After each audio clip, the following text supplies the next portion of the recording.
on display here, right? At the high-low in the gallery space beginning in March. Yes. So come back to see that. So when Alex Mouw poems in the fall of 2018, one stood out in particular. Sure, it had a catchy title. A scientist on the BBC explains electromagnetism. But a catchy title alone, obviously, isn't enough to get it published. But that poem had everything we look for in the poetry that we publish. A freshness of topic, a structure and tone that bear a relationship to the subject, precision of syntax, and pleasurable to the ear. We liked the poem so much we asked Alex for a couple more to accompany it. The 3 poems we published in our spring issue are so complementary to each other they could almost be 3 parts of one long poem. That's no accident. Alex is a graduate student in literature at Washington University, where he is also the Lynn Cooper Harvey Fellow in American Culture Studies. His poetry and his nonfiction have been published in a variety of publications. And because we like his poetry so much, we can forgive the fact that he's a Cubs fan. I'm happy to introduce Alex Mouw.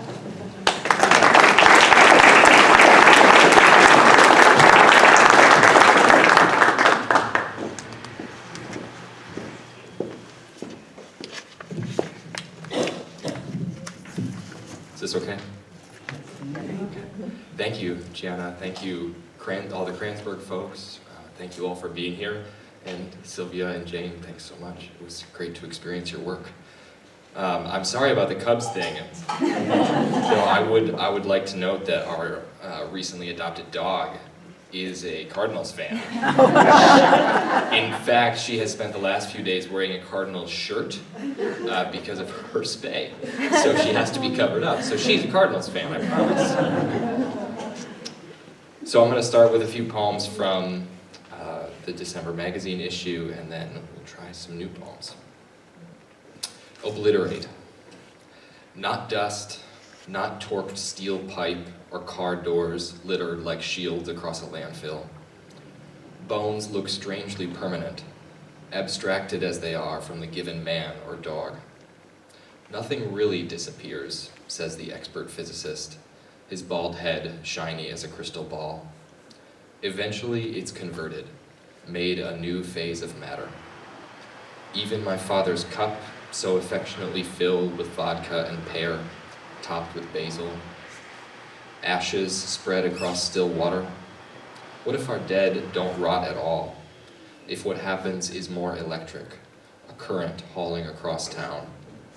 Just as a rotted tree branch cuts the line, sparks leap into the air without passion to join the diffuse light of the evening street lamps. Then they're gone. A scientist on the BBC explains electromagnetism. Obvious, really.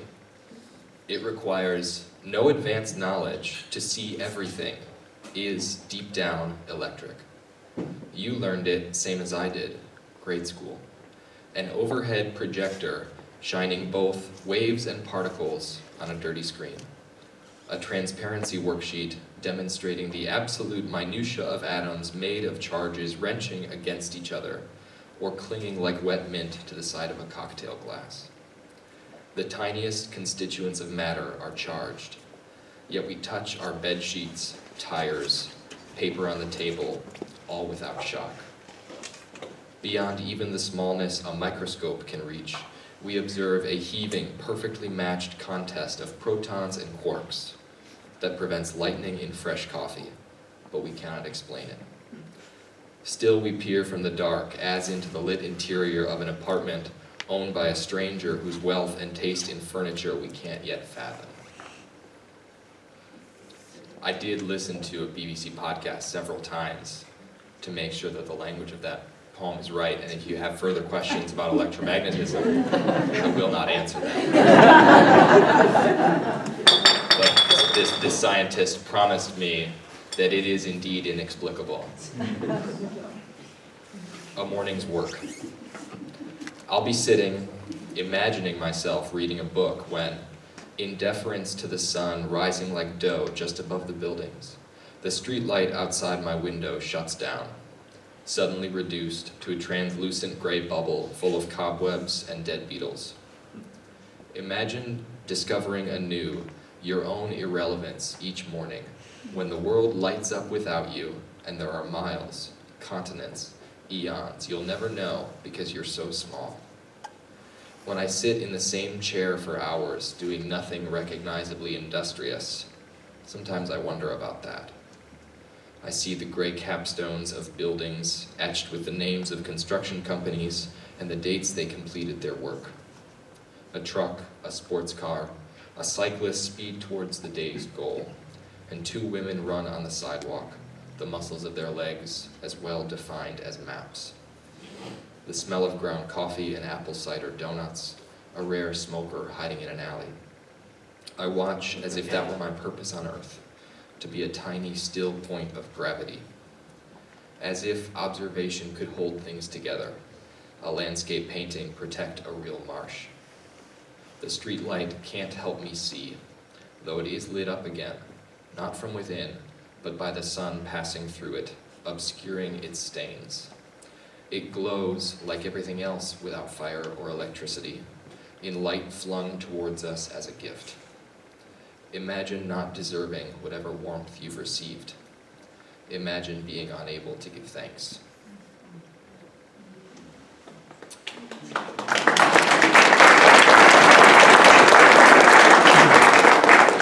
Thank you. As I mentioned, we adopted a puppy recently, and so these are some new poems. And the dog is such a, I mean, you knew this. We should have known this. I should have known this.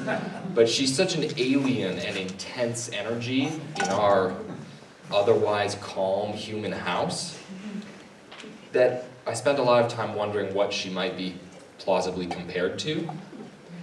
And it seemed like an opportunity to try the tools at a poem's disposal to think about this dog. So the next couple of poems are occasioned by that wrestling. Rearing the whelp found under the house. Her attention must be occupied with toys, food, inane routines.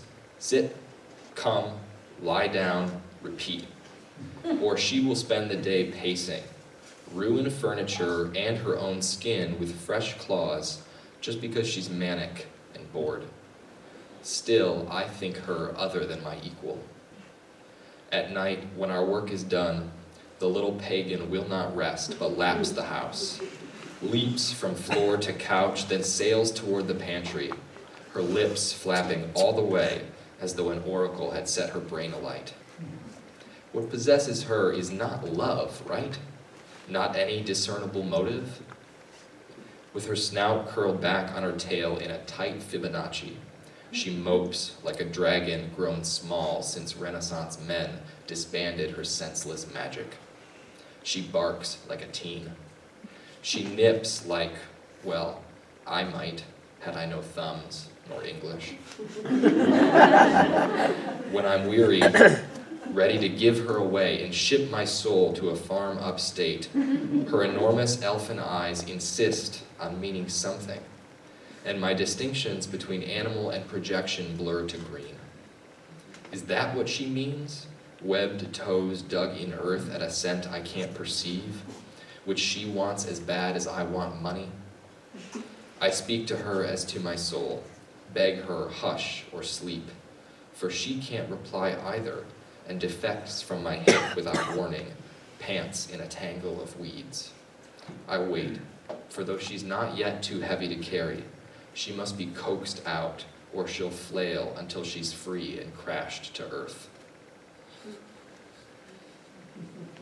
So I had to figure out what kind of thing I was dealing with in my house, in our house. And so I started thinking about a tradition of metaphysical poetry that delights in extended metaphors between two things that are so unlike one another as to be both metaphysical and also ridiculous.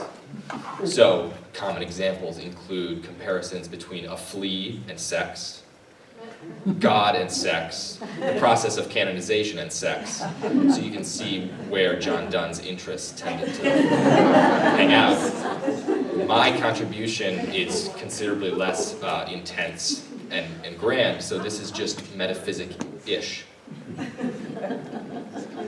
Like a dog, the way she steadies a bone in a palisade between her paws, against the floor to maximize the hurt, maybe, of density against her milk teeth. What conceit will explain the chords between a god as strange and strong as thunder and me? The dog swallows her own fangs and demands food and attention with whimpering persistence. She doesn't really belong with me, being incompetent with doorknobs, strictly forbidden on human furniture. Yet as each trimmed doorway reveals a new room fresh with distractions, she follows. Yes, because I often hide a scrap of food in my hand.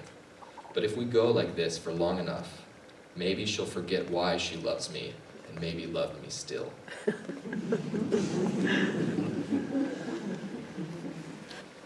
So of course now I think the dog is God, and God is the dog. And those words are inverse of one another. So this was a further opportunity. God. Dog and unmoored shadow. Dog substitutes children for the lonely and timid, softens therapy for sane. Dog digs until she finds. You think dog loves you, her rudder tail and oversized eyes and snaggle fangs. Does dog have heart? That may explain dog's lashing out at your leash, her punishing attempts to make you obedient. Lead her outside for the 6th time this hour, where she'll prance the creeping Charlie, stalk small fauna, strain her trachea against the collar and fail to piss. She cries and bites in one dank breath. God damn the dog who gods my life. Dog mad the god who dogs my life. Dog is Catholic in her affections, veers 100 ways each walk, since dogs, children, and runners all deserve her love they didn't ask for. Dog's tongue a dirty Brillo pad. She feeds on herself when bored or overtired. The horrible bared teeth a dog whistle that makes you attend to her patchy hair, intolerable mites. Dog is helpless without you, has more powerful muscles than any of you. Dog's years work differently from yours, so even if dog dies first, she will have outlived you, then leave you on earth.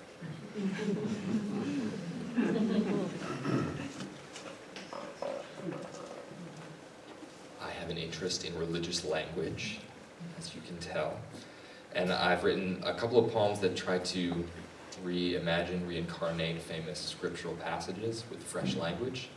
So this is Genesis 3, in which, if you haven't heard, things go bad.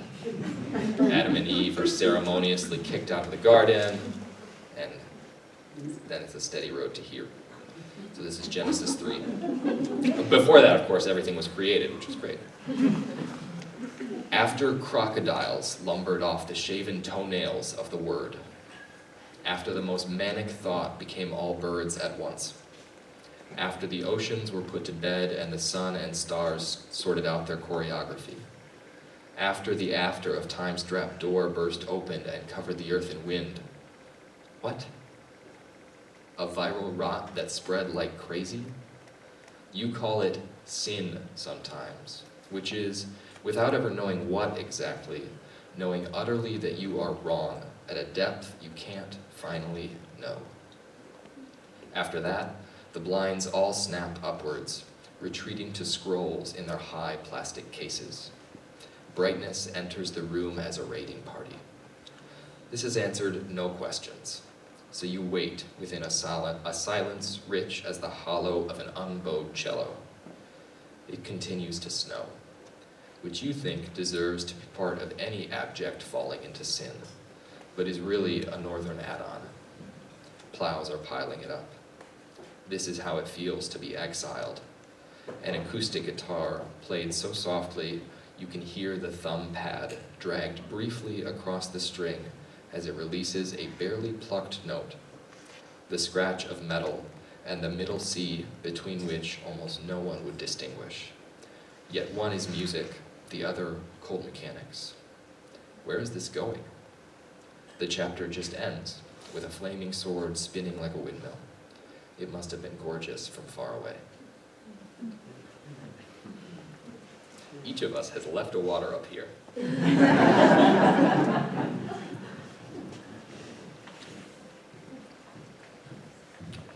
A history of light. Like being awoken so suddenly by thunder, the fanfare of electrons dissipating already, that you wonder, gunshot? Car crash? Nothing at all? And then the noise too has passed. What's like that?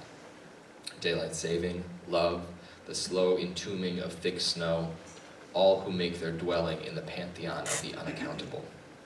So, what did you do today? Nothing that altered the course of nature wrongly but understandably described as law. What is there that's surprising that has not surprised before? Whether Apollo pulls the sun or it pulls Earth, the light attends us like a prosecutor. Are you going to cross the Rubicon, fire on Amritsar, flee your home in that boat? Always making the world new along pretty much the same lines. We're punctured from such great distance by the lightest of wavelengths, convinced we're built of solid stuff. Then a craft arrives through storms, full of strangers. Electrons build and rebuild untouchable ladders, and we feel, truthfully, that Perseus and Mars, Juno, dimmed, have nothing on us. Illumination.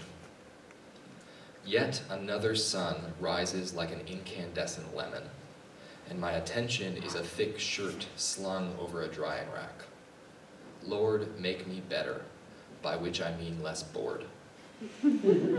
At this moment, ants heave brick dust to and fro as they construct the sacred dome of their living. A rabbit bolts from a sudden noise, her ears aligned more precisely than the downhill skis of an Olympian. If I am as straightforwardly chemical as a buzzing air conditioner, I should fuss less, like the pallid sturgeon that skim rivers from Montana to New Orleans and ply for food with their needle noses, ancient and mute beneath the water's surface.